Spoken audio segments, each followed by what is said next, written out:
dois Adãos, na verdade, né? Teoria dos dois Adãos. Então vamos ver aí, a partir dessa abordagem bíblica, a partir dessas leituras, as teorias que se desenvolveram em relação aos dois Adãos.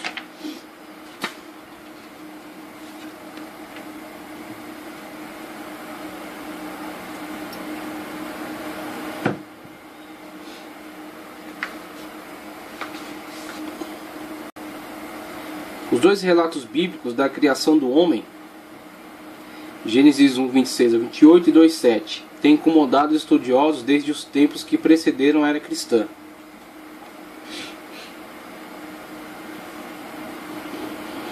Na verdade, há uma polarização na interpretação desses dois relatos. Uns afirmam que os dois relatos referem-se a duas fontes, ou seja, dois documentos escritos por dois autores diferentes em épocas diferentes. Essa teoria de duas fontes, essa é a teoria das duas fontes, perdão. Outros veem duas criações relatadas por um único autor,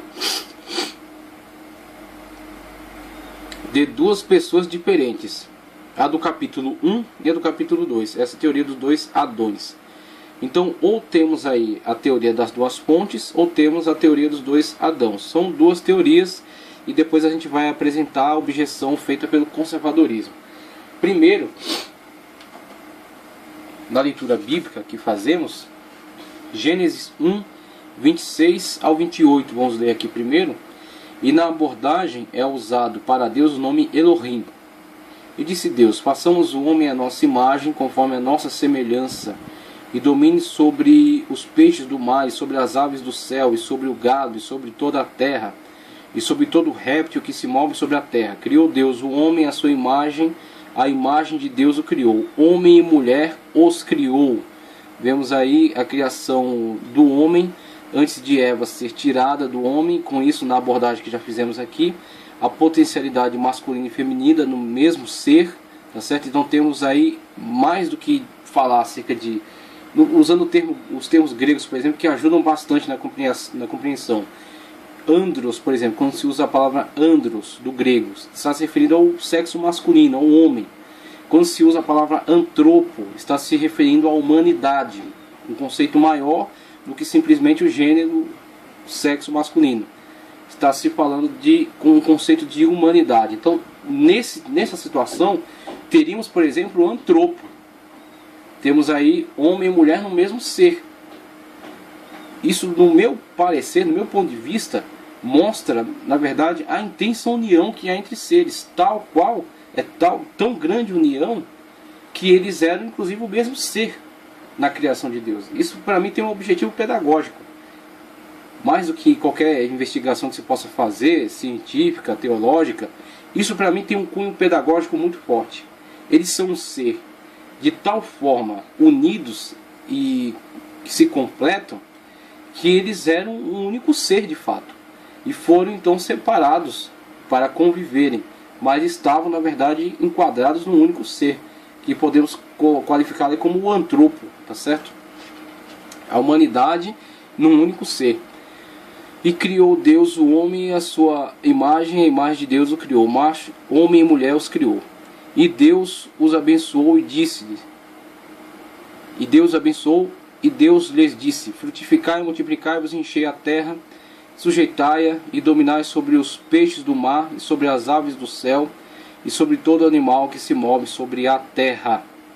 Então temos aí a abordagem da criação de um ponto de vista mais universalista, né? De um ponto de vista mais amplo. E aí vemos agora Gênesis 2:7, usando o termo Javé para Deus, ou Yavé, tá certo? E formou o Senhor Deus o homem do pó da terra, e soprou em suas narinas o fôlego da vida. O homem foi feito alma vivente. Depois temos ainda o texto da criação, onde é abordada a criação da mulher. Então o Senhor Deus fez cair um sono pesado sobre Adão, e este adormeceu, e tomou uma de suas costelas e cerrou a carne em seu lugar. E da costela que o Senhor Deus tomou do homem, formou uma mulher e trouxe-a a Adão. E disse Adão: esta é agora osso dos meus ossos, carne da minha carne. Esta será chamada mulher, porquanto do homem foi tomada. Portanto, deixará o homem o seu pai e a sua mãe, apegar-se-á à sua mulher, e serão ambos uma carne. Veja aí essa declaração, né?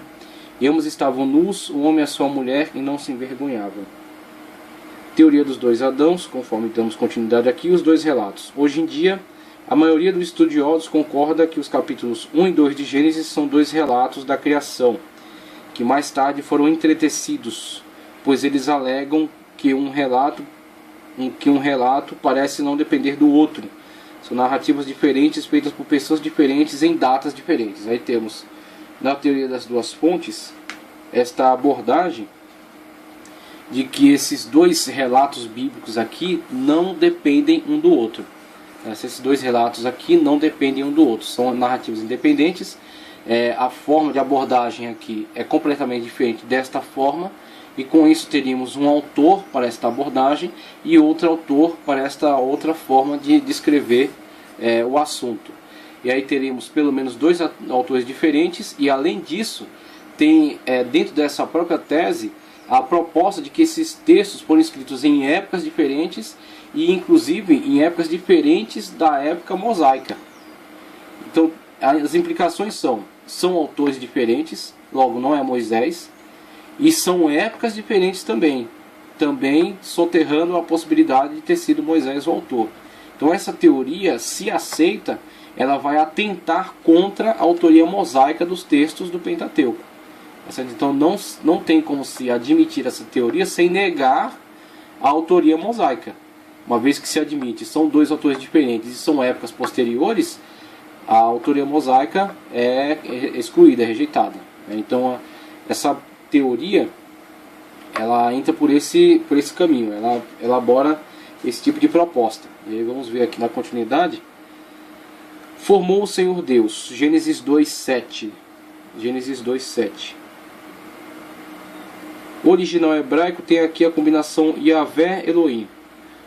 O hebraico do segundo capítulo é mais antigo que no caso do primeiro, com o pressuposto de que temos aqui um hebraico histórico diferente, ou seja, um tipo de hebraico usado em um diferente período histórico. Em contraste com o que se vê no primeiro capítulo do Gênesis, os estudiosos liberais da erudição crítica veem nisso um outro autor dando à posteridade sua contribuição ao narrar os fatos da criação. Os críticos da historiografia tentam identificar aqui duas fontes específicas de materiais usados para narrar a história da criação. Eles alegam que o primeiro capítulo do Gênesis reflete basicamente a fonte P. Tá certo? A fonte P é a fonte sacerdotal, por causa do alemão Priesterkodex. Então temos aí a fonte sacerdotal, a fonte P. E que o segundo reflete a J, ou a Javista. Ou seja, trata-se de duas tradições diferentes da criação do homem. Data das fontes. Aí tem uma questão da data das fontes e vamos ver aqui, para entender melhor, essa questão das duas fontes. Ele não abordou, mas a gente vai aproveitar para também falar da fonte deuteronomista.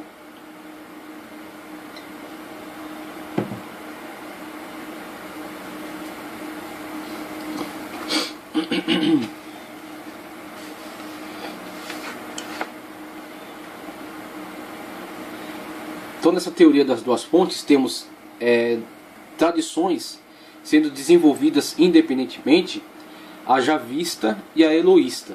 Okay? Conforme vimos nos textos passados, a javista tem uma abordagem, conforme no capítulo 2, vimos lá, 2:7. E a eloísta tem uma outra abordagem.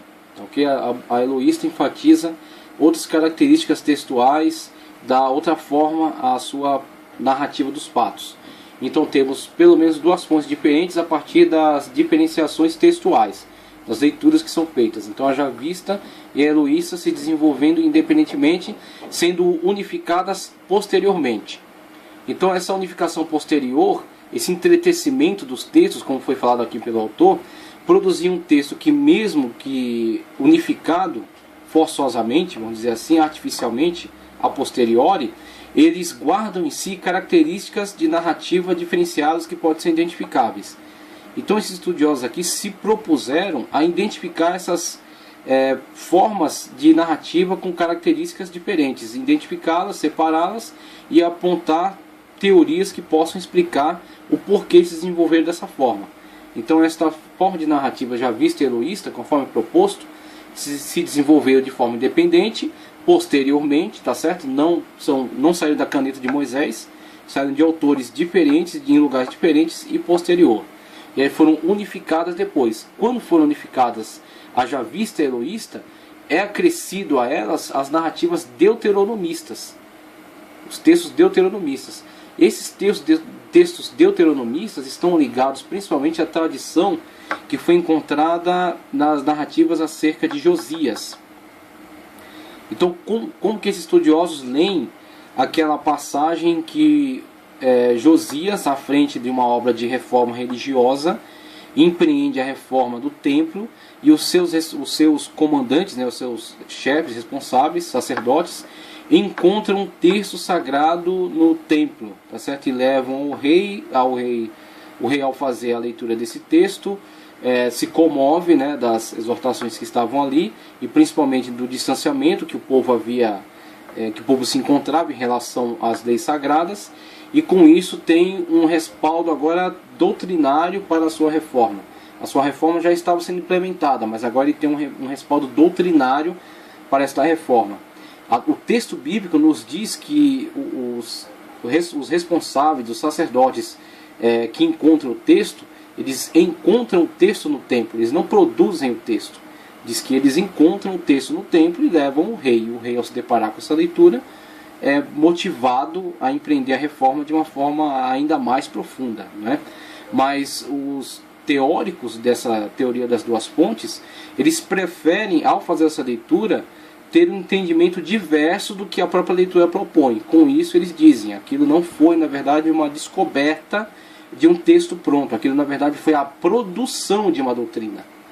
Então, aqueles responsáveis pela reforma, na verdade, eram responsáveis também pela produção de um respaldo doutrinário para aquela reforma. E este respaldo doutrinário foi as tradições deuteronomistas. As tradições deuteronomistas, conforme encontramos aí no Pentateuco, no Deuteronômio, uma forma de abordagem que prioriza o povo de Israel como o povo da promessa, o povo da aliança, tá certo? Que dá uma característica ao povo de Israel como um povo que tem uma grande missão entre as nações.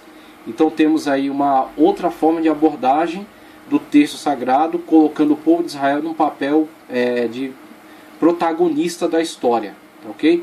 Então estes responsáveis aqui serão aqueles que, de posse das tradições javista e eloísta, agora produzem também a tradição deuteronomista, tá certo? E fundem o texto, tornam o texto mais, vamos dizer assim, quase completo, porque nessa abordagem o texto não saiu da caneta de Moisés, o texto do Pentateuco foi sendo escrito ao longo da história, tá certo? E com isso ele já, de posse das tradições javista e eloísta, acrescenta agora a tradição deuteronomista. Então a tradição deuteronomista, responsável pelos textos do próprio Deuteronômio, né, do Pentateuco, dá uma forma, vamos dizer assim, mais unificada a essas tradições, tendo já javista e eloísta e acrescentando agora a sua, tá certo? Formando um cânon e colocando esse tipo de perspectiva sobre a história judaica. Com isso nós vemos o texto de Deuteronômio numa forma textual um pouco mais distinta dos outros, né? Se distinguindo dos outros textos do cânon. E além do próprio texto de Deuteronômio, temos a inclusão de outras tradições, conforme temos aqui as tradições deuteronomistas e a deuteronomista tardia, que inclui outros textos agora de características históricas. Josué, Juízes, 1 e 2 Samuel, 1 e 2 Reis. São textos fora do Pentateuco, da tradição histórica, mas são deste viés aqui, dessa implementação deuteronomista. Esse é o deuteronomista histórico. Então o deuteronomista é responsável por esta época da reforma de Josias e também pelo fornecimento de subsídio doutrinário para esta reforma, aproveitando as tradições existentes, unificando a sua e construindo um texto onde coloca Israel com essas determinadas características. E aí, além dessa tradição javista, eloísta, unificada aqui e acrescida da deuteronomista, temos a chamada o Priester-Codex, tá certo? O Código Sacerdotal. Então o Código Sacerdotal, conforme essa teoria, tá? Conforme a abordagem dessa teoria, acrescentado posteriormente e colocando agora todo o código legislativo em relação ao culto, em relação ao cerimonial, em relação a toda a rotina do templo, tá certo? Em todas as leis canônicas. Então o Código Sacerdotal sendo incluído após esse processo, né? Toda essa tradição aqui já acrescida, e agora o Código Sacerdotal também dando essa característica de código canônico aos textos que já guardavam tradições, histórias dos patriarcas, né, diversos tipos de narrativas, mas agora também uma narrativa de cunho legislativo, vamos colocar assim, uma legislação canônica. Então temos, a partir de toda essa construção, somente na época de Esdras e Neemias é que os redatores vão entretecer todas essas tradições aqui, todas essas narrativas, tendo já vista a mais antiga e, conforme essa abordagem aqui, a mais folclórica, a eloísta, mais universalista, o entretecimento das duas, o acréscimo do deuteronomismo na época da reforma de Josias, o acréscimo do código sacerdotal, um código de legislação canônica, sacerdotal, e na época de Esdras e Neemias, o entretecimento de todas essas tradições. Com isso, a composição da Torá. Então a Torá, mesmo que tenha sido composta ao longo da história, ela só vai estar plenamente reunida e pronta num texto formal a partir da época pós-exílio, na época da reforma, na época do retorno à terra por Esdras e Neemias e o trabalho dos seus redatores, tá certo? Então, esta aqui é uma abordagem acerca da teoria das duas fontes. Essa é a teoria que eles defendem. Se os estudiosos estiverem certos no que dizem acerca das diversas fontes, então o que nos parece mais provável é que um editor estava adicionando outro relato na versão. Estava adicionando outro relato ou versão da criação do homem. Presume-se que o primeiro relato da criação origine-se da fonte P e que o segundo venha da fonte J, a fonte já vista. A objeção do conservadorismo. A linha conservadora se opõe a essa teoria apenas com o argumento de que os dois nomes, Yahvé e Elohim, poderiam ter sido facilmente usados intercambiavelmente. Quanto às datas dos dois tipos de hebraico usados, se é que isso representa diferentes períodos históricos, não há fortes objeções. Para entender bem as questões das fontes literárias, o leitor deve pesquisar esse tema em bons livros acadêmicos de teologia clássica, que tratam da origem do Antigo Testamento, bem como de sua teologia. Aí, depois disso, partimos para a teoria dos dois Adãos, mas antes disso, apenas deixando aqui uma abordagem, né, um ponto de vista, vemos todas essas teorias foram desenvolvidas na época em que se desenvolve também a alta crítica textual, tá certo? A alta crítica textual.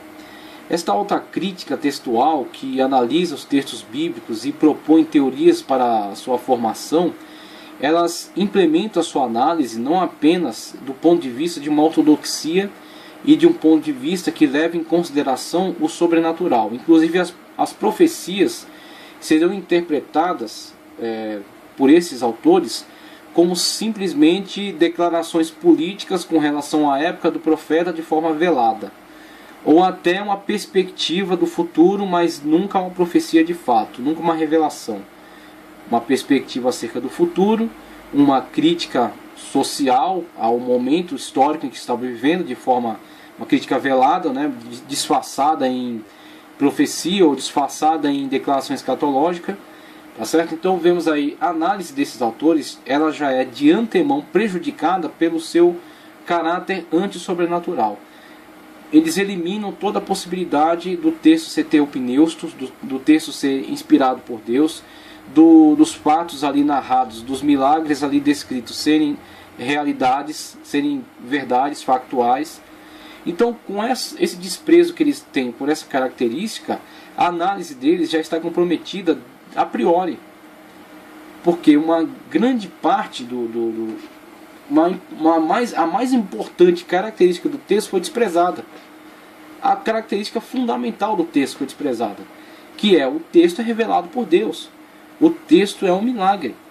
As narrativas são narrativas sobrenaturais. Então, por que todo esse corpo teórico desenvolvido aqui para tentar explicar essas características textuais?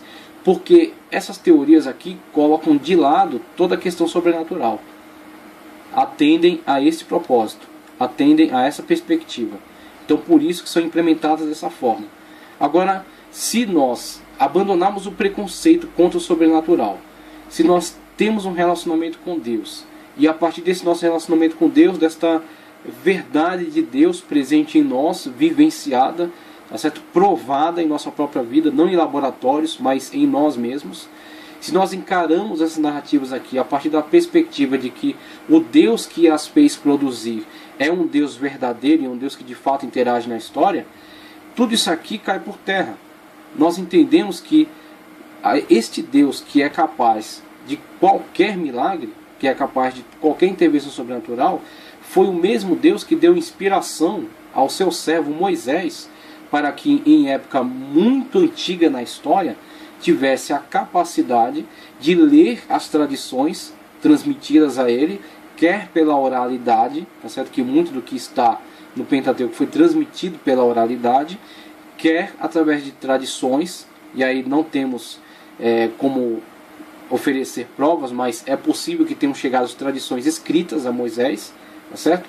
E a arqueologia já nos mostra que a perspectiva que tinham esses produtores dessas teorias, de que não havia uma escrita muito antiga, não havia habilidades de escrita muito antiga, não haviam documentos muito antigos, quando se desenvolve essas teorias aqui, em 1700, 1800, tá certo? Com o avanço da arqueologia, foi-se empurrando cada vez mais para trás as épocas históricas em que o homem já tinha condições de guardar conhecimento, guardar cultura em meios escritos. Descobriram-se as tábuas de Amarna, tá certo? De Nuzi, tá certo? De muitos outros locais onde a arqueologia até hoje está escavando e que apresentam textos de uma antiguidade extraordinária. Então, com isso, esses pressupostos levantados aqui, muitos deles já foram contestados. E podemos facilmente, através de subsídios científicos, né? Arqueologia, paleontologia, história antiga, e principalmente através de conhecimento do sobrenatural, através da prova em Deus, a prova de Deus que está em nós, olhar para a narrativa bíblica e tranquilamente ver a possibilidade e para nós a certeza de que Deus inspirou Moisés a escrever os livros do Pentateuco. As revelações, aquilo foi transmitido em Gênesis, as tradições fornecidas pelos os chefes das tribos que estavam cativos em Israel, mas que guardavam suas tradições familiares e que transmitiram a Moisés. Moisés foi conhecedor de todas elas, e a habilidade adquirida por Moisés, por estar exposto a um meio acadêmico da época dos mais importantes. Ele foi filho da filha de Faraó, ele teve sua educação junto à monarquia egípcia, ele foi exposto a toda a ciência da época, ele teve sua capacidade cognitiva com certeza muito bem preparada, muito avançada, porque estava exposto a um conhecimento muito complexo. Com isso teve condições mentais de receber a revelação de Deus, de receber as tradições e de desenvolver a partir da inspiração do Espírito Santo um código de leis extremamente complexo. Um código de leis muito avançado para a sua época. Porque uma das características que os teóricos olham para o texto bíblico e rejeitam essa possibilidade. O código de leis desenvolvido que saiu da caneta de Moisés era muito complexo para a sua época. Estava muito avançado, tá certo? Só que essas características que estão no texto foram fornecidas não só pela inteligência humana, mas sim pela inspiração divina. Com isso, a partir da ortodoxia, a partir do conservadorismo e a partir das informações que temos subsídios científicos que se desenvolveram, e principalmente através do conhecimento que temos acerca do Deus a que servimos, nós entendemos que Moisés é o autor dos textos bíblicos. Moisés é o autor da Torá, ela saiu da caneta de Moisés. As diferenciações que podem ter sido colocadas nos textos, as formas narrativas, se foram ou foram por redatores. Então, com isso, olhando para essas teses aqui, podemos estar olhando não para uma teoria da criação dos textos, mas para uma teoria acerca dos redatores, uma teoria acerca dos copistas. Então, por exemplo, quando olhamos para a separação histórica entre Judá, reino do sul de Judá, e o reino do norte, Israel, e as 10 tribos, e a época dos juízes, até um pouco antes disso, a época dos juízes, quando as tribos estavam espalhadas pela terra e tribos não tinham comunicação umas com as outras, né? Algumas tribos estavam muito distantes das outras, é possível que textos da tradição mosaica, legados por Moisés ao povo, tenham sido preservados em locais diferentes e tenham sido copiados, preservados por copistas diferentes, que transmitiram para o texto original, o autógrafo mosaico, transmitiram características diferenciadoras, com isso produzindo uma tradição já vista em determinado local, produzindo uma tradição eloísta em outro local, tá certo? Ao longo da história, os copistas da época deuteronomista dando sua marca, sua característica ao texto, por causa da forma como copiaram o texto, mas houve um texto original que saiu da caneta de Moisés, tá certo? Mesmo que ele tenha sido alterado ao longo da história, é uma possibilidade, é somente uma possibilidade, mas uma coisa temos por certo: houve um texto mosaico, houve um texto que saiu da caneta de Moisés e foi legado à posteridade, mesmo que a posteridade tenha colocado algumas marcas autorais diferenciadas. A época dos redatores, quando reúne esses textos, tá certo? Pode até ter dado algumas características diferenciadas, mas houve um texto mosaico. Então passamos para a teoria dos dois Adãos.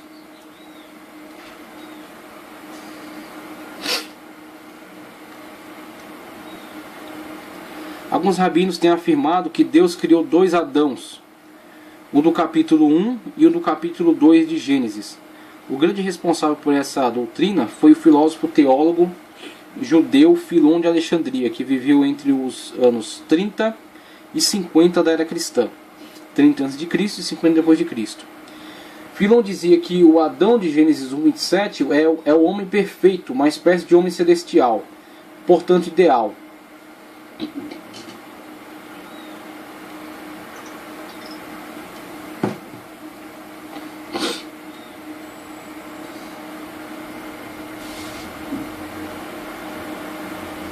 Este teria sido formado à imagem e semelhança de Deus, vem do céu, e possui a virtude do Espírito Santo. Nele nada há de perecível. É o homem tal qual Deus o quis quando o criou à sua imagem, puro de todo instinto sexual. Está situado para além da distinção entre homem e mulher. É o ser humano em si, o homem celestial. Tudo que as religiões orientais ensinam sobre o primeiro homem, o ser perfeito, o protótipo divino da humanidade, Filon aplica ao Adão de Gênesis 1:27. Por outro lado, Filon pensa que no capítulo seguinte, em Gênesis 2:7, nos fala da criação de outro Adão. E tudo que nos é relatado depois acerca do pecado e do castigo de Adão se aplicaram a este outro Adão. Este é verdadeiramente o homem pecador, o autor do pecado. Esse Adão não teria sido criado à imagem de Deus, nem vem do céu. Ele é próprio da terra. Deus o formou do pó da terra, e assinala que, mesmo que Deus tenha eleito para modelar o pó mesmo que Deus tenha eleito para modelar o pó mais nobre, ainda teve que soprar em suas narinas o sopro da vida, para que este Adão surgido da terra se tornasse alma vivente. Assim, a partir desses dois relatos da criação, que a crítica da forma explica pela existência de duas fontes, Filon conclui que Deus havia criado dois homens diferentes, dois Adões o homem celestial, o protótipo do homem ideal que aparece em Gênesis 1:27 para desaparecer em seguida no relato, do relato, e o outro homem que transgrediu o mandamento divino descrito nos capítulos 2 e 3 de Gênesis. Então temos aí um grande personagem da cultura judaica, Filon de Alexandria. Foi um homem muito sábio, um homem que contribuiu grandemente aí para o conhecimento da época. Mas sabemos que Filon de Alexandria, nas suas abordagens teológicas, ele não tinha como fazer declarações que possam se considerar hoje de uma forma muito séria, principalmente porque esta época ainda funde muito leitura acerca dos textos bíblicos com narrativas lendárias.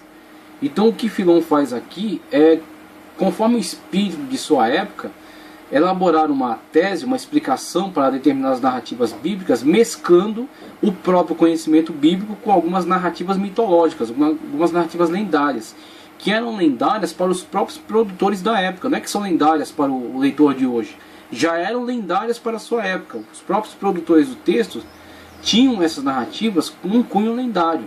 E Filon lança mão de algumas narrativas dessa característica para elaborar essa explicação. A explicação de que na verdade eram dois homens. Por quê? Ele, com esse tipo de explicação, ele vai elaborar toda uma ideia de que existe um ser criado por Deus perfeito, e existe um ser criado por Deus de uma forma mais imperfeita, criado por Deus de uma forma mais frágil, e que facilmente se deixará levar pela tentação a que estará exposto, né? E com isso dará origem a toda uma humanidade desgraçada, uma humanidade caída no pecado. Então o que acontece? Esse tipo de abordagem ela já fica comprometida por causa desta mistura. É uma mistura de texto bíblico com coisa extra-bíblica, com coisa apócrifa. Outra coisa que vamos ver aqui, e agora uma abordagem completamente mitológica, completamente lendária, e que algumas pessoas até têm se deixado levar por essas narrativas, têm se impressionado com elas, mas isso porque não têm entendido a forma como os estudiosos antigos se valiam de algumas narrativas mitológicas, que não é que serão mitológicas no futuro, já eram para eles. Na época deles eles já tinham essa plena noção de que aquilo é mitológico e cumpre apenas uma função pedagógica. Então existem algumas narrativas judaicas que elas não têm objetivo teológico, elas não têm objetivo doutrinário, elas têm objetivo pedagógico. E a partir desse objetivo pedagógico se consegue ensinar muitas coisas a pessoas simples, pessoas que não têm como elaborar um raciocínio muito complexo. Então é-lhes fornecido algumas histórias na verdade, algumas narrativas mitológicas, lendárias, e a partir delas se consegue transmitir algum conceito, e este sim é importante, o conceito transmitido, não a própria narrativa. Então Filon faz um pouco de mistura entre essas coisas, e com isso ele chega a essa abordagem, essa proposta de dois Adãos, um Adão perfeito, celestial, e um Adão imperfeito, material, terrestre, e que se corromperá pelo pecado. O homem perfeito, celestial, feito à imagem de Deus. O homem criado da terra não é a imagem de Deus. E aí temos o mito da Lilith. Lilith, uma narrativa completamente mitológica. Então temos esse livro, o livro As Lendas do Povo Judeu, e ele é de uma tradição de textos judaicos chamada Agadá. Certo? Agadá.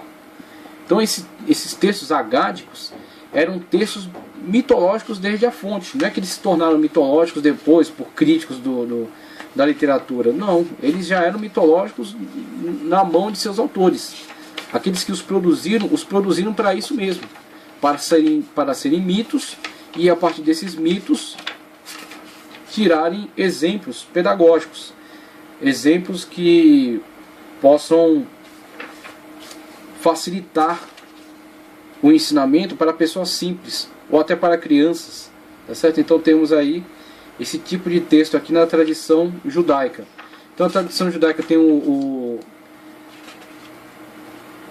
Talmud, que é legislativo, tem a Mishnah, que é comentário aos textos sagrados, né? E tem literaturas, tem a Tanakh, a Bíblia, a Torá, que é o Pentateuco, e tem a Agadá, que são textos mitológicos. Dentre os textos mitológicos, temos a narrativa aqui acerca da Lilith, Certo? Então vamos ler aqui um pequeno trecho acerca de Lilith. Depois que o Senhor criou Adão, disse: não é bom que o homem esteja só. E da terra da qual formara Adão, fez uma mulher, a chamou de Lilith. Logo depois que os dois tiveram uma desavença, Lilith disse: és apenas meu irmão, ambos fomos tirados da terra.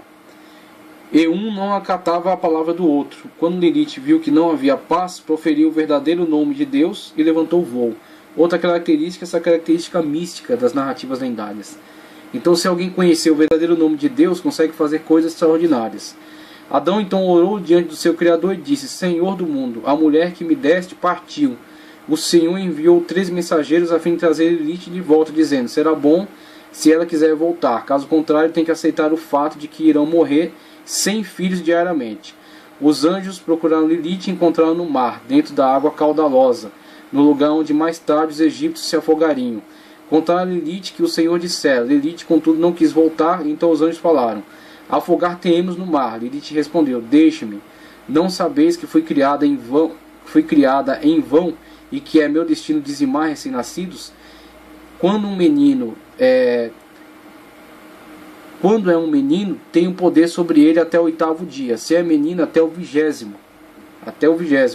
No entanto, ela jurou aos anjos em nome do Deus vivo que sempre que avistasse as figuras ou apenas os nomes dos mensageiros de Deus, deixaria a criança. Também aceitou o fato de que diariamente iriam perecer 100 filhos seus. E aí temos a narrativa mitológica acerca da Lilith. Esses mitos cumprem uma função pedagógica, né, como já disse. E, por exemplo, vemos aí, até o 8º dia para o homem, até o 20º para a mulher. Com isso temos uma forma de incentivar, mesmo que por meio do medo, né, o que é triste, mas incentivar as famílias a cumprir a tradição. Por exemplo, apresentar o filho no templo, circuncisar, né, o menino, apresentar a menina. Temos aí formas de incentivar o povo a cumprir a tradição através dessa forma pedagógica. Então, os mitos cumpriam para a sua época objetivos pedagógicos, não eram narrativas teológicas. E aí temos o texto de Isaías que aproveitam o texto de Isaías, o texto de Marco, que nos transmitem a forma como o povo lidava com essas mitologias na sua época. Então temos Isaías falando acerca dos espíritos das florestas, né? E aí temos a presença de